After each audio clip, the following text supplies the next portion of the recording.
हरे कृष्णा, राधे राधे। आप सभी का इस चैनल पर बहुत बहुत स्वागत है। सबसे पहले तो आप सभी को कृष्ण जन्मोत्सव की ढेर सारी शुभकामनाएं।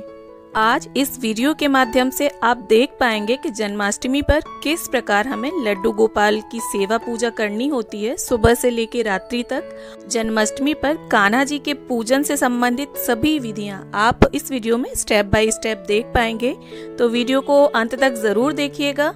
और वीडियो अगर पसंद आता है तो इसे लाइक शेयर करिएगा, और अगर चैनल पर नए आए हैं तो चैनल को सब्सक्राइब भी कर लीजिएगा। पूरे भारतवर्ष में भाद्रपद मास के कृष्ण पक्ष की अष्टमी तिथि को कन्हैया जी का जन्मोत्सव बड़े ही धूमधाम से मनाया जाता है। और बहुत से लोग जन्माष्टमी का व्रत भी रहते हैं और रात्रि 12 बजे के बाद व्रत का पारण करते हैं। तो देखिए, इस प्रकार से आपको सबसे पहले जो शाम के समय का पूजन भोग वगैरह आप कंप्लीट कर ले, और इसके बाद सूर्यास्त के कुछ समय बाद आपको इस तरह से एक टोकरी ले लेनी है। यहाँ पर देखिए, मैं जन्म की विधि आपको दिखा रही हूँ। अगर आप जन्म कराते हैं तो आपको इस प्रकार से एक खीरा चाहिए, एक सिक्का चाहिए। सिक्का आप चांदी का लें या नॉर्मल सिक्का भी ले सकते हैं, और थोड़े से फल चाहिए। और अगर आप जन्म नहीं कराते हैं तब तो कोई बात ही नहीं है। और इस प्रकार से देखिए, हमें टोकरी में थोड़े फूल डाल देने हैं, और इसी पर हम अपने कान्हा जी को, अपने छोटे से लड्डू गोपाल को सुला देंगे थोड़ी देर के लिए।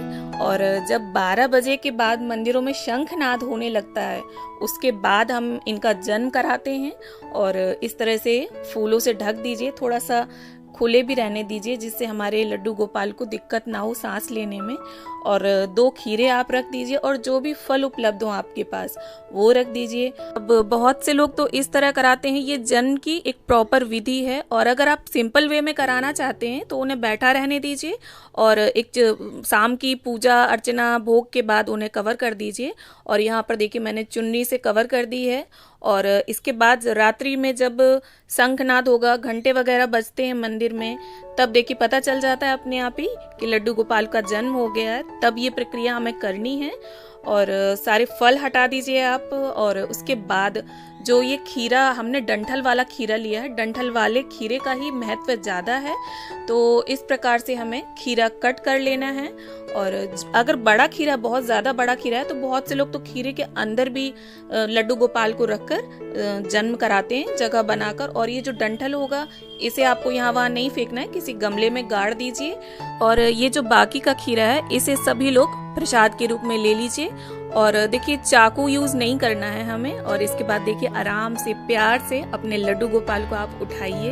और इसके बाद देखिए, उनका स्नान कराएंगे हम पंचामृत से, क्योंकि जन्माष्टमी पर पंचामृत का जो स्नान होता है वो बहुत विशेष होता है। तो अगर आप चाहें तो दोनों समय, यानी सुबह का पूजन जब करें तब भी आप पंचामृत से स्नान करा सकते हैं, वरना रात्रि में तो आपको पंचामृत से स्नान कराना ही है। और इस तरह देखिए, एक स्वास्तिक बना लिया है, थोड़े से फूल डाल दिए हैं मैंने, तुलसी दल रख दिया है, तिल डाल दिए हैं। और इसी पर हम अपने लड्डू गोपाल को विराजित करके और उनका स्नान कराएंगे। सबसे पहले हम साफ जल से स्नान कराएंगे लड्डू गोपाल को, और इसके बाद अलग अलग चीजों से मैं स्नान करा रही हूँ। दूध, दही, घी, शहद, शक्कर, और पहले जल, फिर वो वस्तु, फिर जल, हमें यही क्रम रखना है।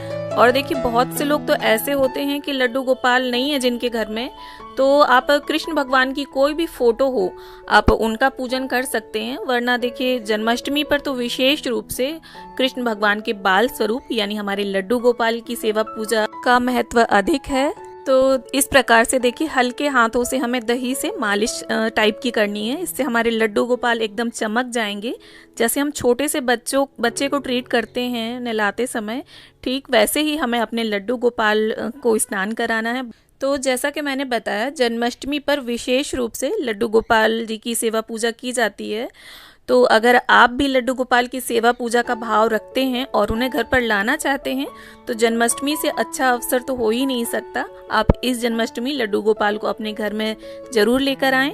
और अगर सेवा का समय नहीं है आपके पास, तब देखिए, आप फोटो वगैरह में भी पूजन कर सकते हैं, कृष्ण भगवान का कोई भी फोटो हो। और देखिए, बिना लड्डू गोपाल के विग्रह के फोटो में आप किस प्रकार से पूजन करें, उसकी वीडियो ऑलरेडी मेरे चैनल पर अपलोडेड है, लिंक आपको मैं डिस्क्रिप्शन में दे दूंगी। तो इस प्रकार से देखिए हमें सारी जो सामग्री है वो लड्डू गोपाल जी से हटा देनी है, क्योंकि कोई भी सामग्री लगी नहीं रहनी चाहिए, इससे हमें दोष लगता है। और फिर अच्छे से अपने लड्डू गोपाल का अंग पोषण कर लेंगे। और अंग पोषण करने के बाद अगर आप नए वस्त्र लेकर आए हैं तो वही पहनाइए, और कोशिश करिए जन्माष्टमी के दिन नए वस्त्र ही पहनाइए। सभी चीजें नई हो तो ज्यादा अच्छा है, क्योंकि आज हमारे लड्डू गोपाल जी का बर्थडे होता है। और इस जल को थोड़ा सा पंचामृत में मिक्स करके प्रसाद के रूप में ले लीजिए, बाकी तुलसी के क्यारे में डाल दीजिए।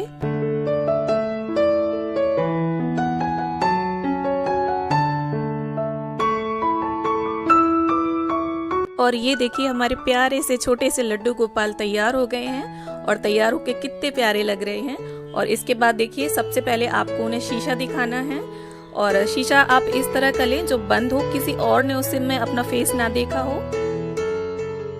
और देखिए श्रृंगार करने के बाद लड्डू गोपाल को आप उनके सिंहासन पर विराजित कर दें। और इसके बाद सबसे पहले हम अपने लड्डू गोपाल को शहद चटाएंगे, और इसके बाद हम लड्डू गोपाल को काजल का एक टीका लगा देंगे, जिससे उन्हें किसी की नजर ना लगे। और इसके बाद देखिए अगर आपके पास गाय का दूध है तो सबसे पहले उन्हें गाय के दूध का भोग लगाएं। और अगर आपके पास गौ माता की मूर्ति है तो उन्हें भी लड्डू गोपाल के समीप ही विराजित करें, या जो भी डेकोरेशन की सामग्री है अगर आपके पास जन्माष्टमी से रिलेटेड, तो उससे अच्छे से आप डेकोरेट करके जन्माष्टमी सेलिब्रेट करें। और साथ में देखिए इत्र की सेवा भी लड्डू गोपाल को जरूर दीजिए, और तिल भेंट करिए। और इसके बाद देखिए दीपक का पूजन कर लें, और मंजरी वाला तुलसी दल अर्पित करें। और अब देखिए जन्माष्टमी का जो भोग होता है वो बहुत ही विशेष होता है। इसमें देखिए माखन, मिश्री, चरणामृत, पंजीरी, मेवे, खोए से बनी मिठाई, आप इनका भोग तो जरूर लगाएं, वरना माखन, मिश्री, चरणामृत, पंजीरी ये सबसे ज्यादा जरूरी होते हैं। और फलों में सबसे ज्यादा जरूरी होता है खीरा, उसका भोग जरूर लगता है जन्माष्टमी पर। और जो भी ऋतु फल हो आपके पास, 5 तरह के, 3 तरह के या एक ही तरह का, आप उसका भी भोग लगाएं। और लड्डू गोपाल को जल का भी भोग लगाएं। और सभी प्रकार के भोग में आपको तुलसी दल अवश्य डालना है, क्योंकि बिना तुलसी दल के हमारे लड्डू गोपाल भोग स्वीकार नहीं करेंगे। और ये देखिए जब भोग लगा लें आप, इसके बाद आप लड्डू गोपाल को झूला जरूर झुलाएं, क्योंकि जन्माष्टमी पर लड्डू गोपाल को झूला जरूर झुलाया जाता है। और देखिए जब आप भोग लगा लें, श्रृंगार कर लें, काजल वगैरह लगा लें, शहद चटा लें, इसके बाद लड्डू गोपाल की नज़र आप जरूर उतार लें। एक सिक्का ले लें 5 का या 1 रुपए का, उस सिक्के से आप नज़र उतारें। और ये जो सिक्का है किसी बच्चे को आप दे दें, चाहे कन्या हो चाहे बालक हो। और इसके बाद देखिए हम लड्डू गोपाल की प्रेम पूर्वक आरती उतार लेंगे, जो भी आरती आती हो आपको। यहाँ पर मुझे आती है आरती कुंज बिहारी की, श्री गिरिधर कृष्ण मुरारी की। और देखिए आरती कंप्लीट होने के बाद आप थोड़े से जल से, गंगा जल से इस प्रकार से 3 बार पूरी चौकी पर जल फेर दें। इससे दीपक का शीतलीकरण भी हो जाएगा। और लड्डू गोपाल से क्षमा याचना कर लें, अगर पूजा में हमसे किसी भी प्रकार की भूल हो गई हो तो लड्डू गोपाल हमें क्षमा करें। और हमारे घर परिवार पर हमेशा अपना आशीर्वाद बनाए रखें। और इसके बाद ये जो भोग है इसे 10 से 15 मिनट आप रखा रहने दें। और चरणामृत और पंजीरी से आप अपना व्रत खोलें, अगर आप व्रत रहते हैं तो। और बाकी का जो प्रसाद है आप सभी परिवारी जनों में वितरित कर दें। और इस चौकी को आप अगले दिन यानी सुबह हटाएं। और देखिए ये भोग लगाने के बाद, सब कुछ कर लेने के बाद पूजा आरती, आपको जन्माष्टमी पर लड्डू गोपाल को एक बांसुरी जरूर नई भेंट करनी चाहिए। इससे हमारे लड्डू गोपाल बहुत खुश हो जाते हैं। इसके साथ ही अगर आप सेवा करते हैं लड्डू गोपाल की, डेली उन्हें सुलाते और जगाते हैं, तो थोड़ी देर सिंहासन पर बैठा रहने के बाद, पूजा अर्चना करने के बाद आप उन्हें सुला दीजिए। और जन्म का भी देखिए, जन्माष्टमी पर बहुत से लोग तो हर साल जन्म कराते हैं और बहुत से लोग हर साल जन्म नहीं कराते हैं। तो जो जन्म कराते हैं उनके लिए हमेशा लड्डू गोपाल 1 वर्ष के ही रहते हैं, क्योंकि अगली जन्माष्टमी पर फिर से उनका जन्म कराया जाता है। और जो जन्म नहीं कराते हैं उनके लड्डू गोपाल की आयु धीरे धीरे बढ़ती रहती है।